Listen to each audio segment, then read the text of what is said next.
10 sex tips every woman should know.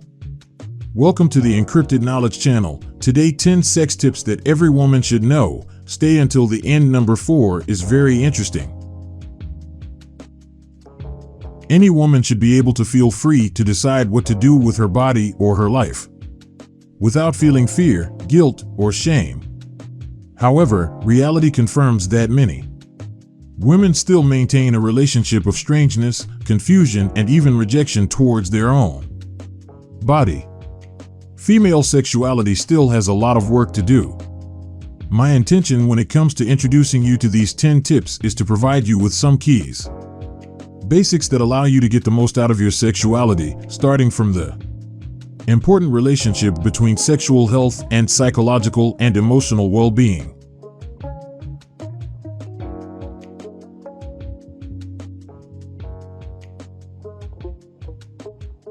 One, rigorously select your sources. Consult only experts whether you have been lucky enough to receive adequate sex education or not. Always, if you have questions or need information about any aspect related to your sexuality, do not hesitate. Consult only professionals specialized in clinical sexology.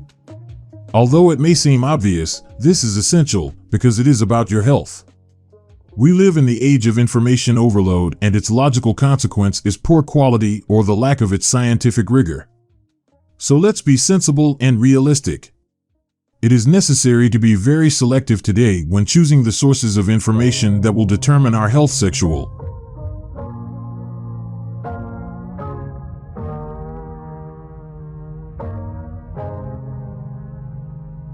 2. Choose your own sexual model. Without trying to impose it on others, have you ever considered what model of sexuality you live or with which you identify?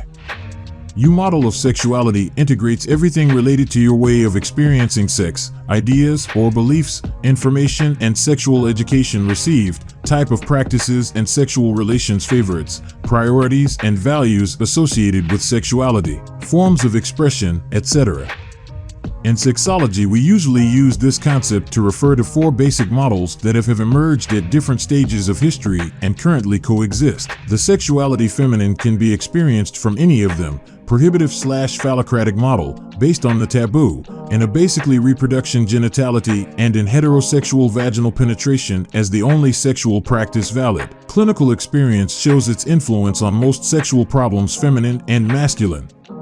Preventive model, focused on the importance of preventing diseases of sexual transmission during sexual intercourse. However, the message that transmitted is that vaginal intercourse is still the most important sexual practice, so it is you need to protect yourself so you don't get an STD. Permissive model, it represented a great progress at the level of sexual and reproductive rights, as well as in terms of the global vision of sexuality, although sexuality continues to be centered on genitality and the delicate concept of normality. The normal thing is that a complete sexual relationship includes the vaginal intercourse, although there may be other types of sexual play around it, such as preliminaries, considered as hors d'oeuvres prior to intercourse. Integrative model, the most complete. It integrates aspects that represent a further step in the way to conceive human sexuality.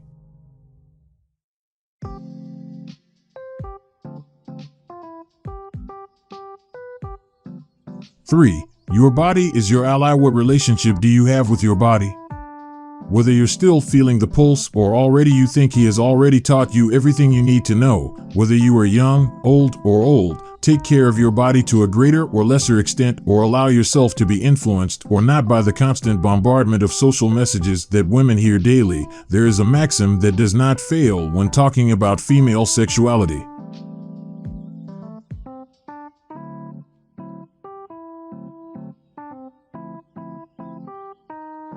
4. Train your mind wisely and try to eroticize it. Practice a habit of positive and constructive thinking. Yes, I know you're sick of reading this, but no one teaches you an effective way to achieve it, right? Well, just to this referred to in key number 1. Currently, we receive massive information on lifestyles and healthy thoughts, but ask yourself this question: is reading this really helping me to change my thinking style? Am I managing to commit to training effective and with tangible results this habit that I know I need? In this sense, allow me a piece of advice. You can read everything, but only the techniques that psychology professionals trained as applied therapists. They have amply demonstrated efficacy.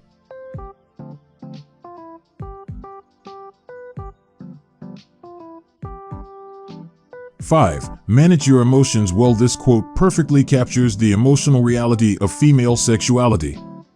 Despite elapsed time, is based on the reality that I raised at the beginning, the struggle of many women against his sexual nature, with the consequent emotional cost. The good news is that the women learn and evolve. We are already knowing that no one should impose a determined model of sexuality, much less when it is our emotional health that is at stake. Apart from this, if you have serious emotional difficulties that affect your sexuality, my advice is to focus all your attention on your strengths, instead of investing time and energy into feeding negative emotions. I know that sometimes this is very complicated, but it is still a habit that you can learn if you let yourself be advised by experts.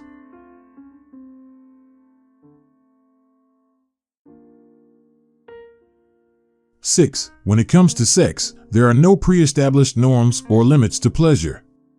This idea fits with the permissive model, but without the key N². 7, you will see that we have it lame. That is to say, although our capacity to feel pleasure is unlimited, our behavior's sexuality must be linked to certain values. These will allow us to enjoy our sexuality, no problems for us or our partners.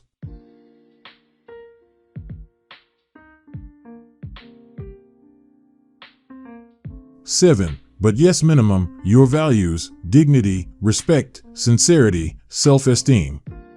Your minimums are actually the basis of everything. They are the foundations for your sexuality to be safe, satisfying, and truly pleasurable. How are you going to enjoy sex alone or with a partner? If you do not respect yourself, or if you are not able to empathize with your partner. It's all about pillars, fundamental, but there are many more, and they are essential for things to go well.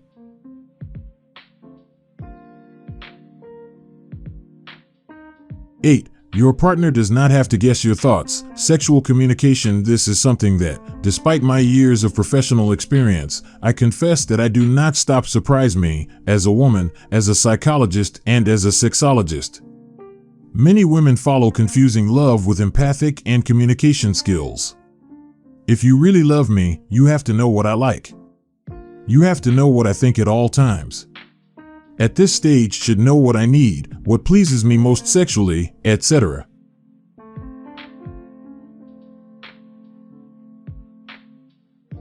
9. Your sexual relationships. The importance of agreements. So far, the basic skills for constructive and effective communication in the couple. Now it is necessary to reach agreements on everything in which, potentially, they could have different opinions. Something, by the way, completely logical between people, although be our couple. For example, what sexual practices are preferred as a couple and when? The way of expressing themselves in sexual communication, for example, how to caress and how not to caress. The non-aggression pacts to replace the systematic exchange of negative comments with constructive expression of own ideas, etc. 10. Extras and favorites. But this is not all. One always has the right to a whim, to a special moment of intimacy alone and or with a partner. That toy, scent, or massage lotion. A special garment. That personal or shared fantasy that can be so exciting. Or to that practice specifically sexual that you can only do alone or with someone very special, don't you think? Well, I also have good news to give you in this regard.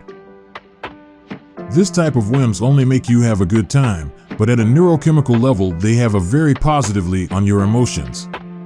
Therefore, they have great potential to increase your sexual and general self-esteem as a woman. In addition, they can help you broaden your vision of the sexuality and enhance your physical and emotional health.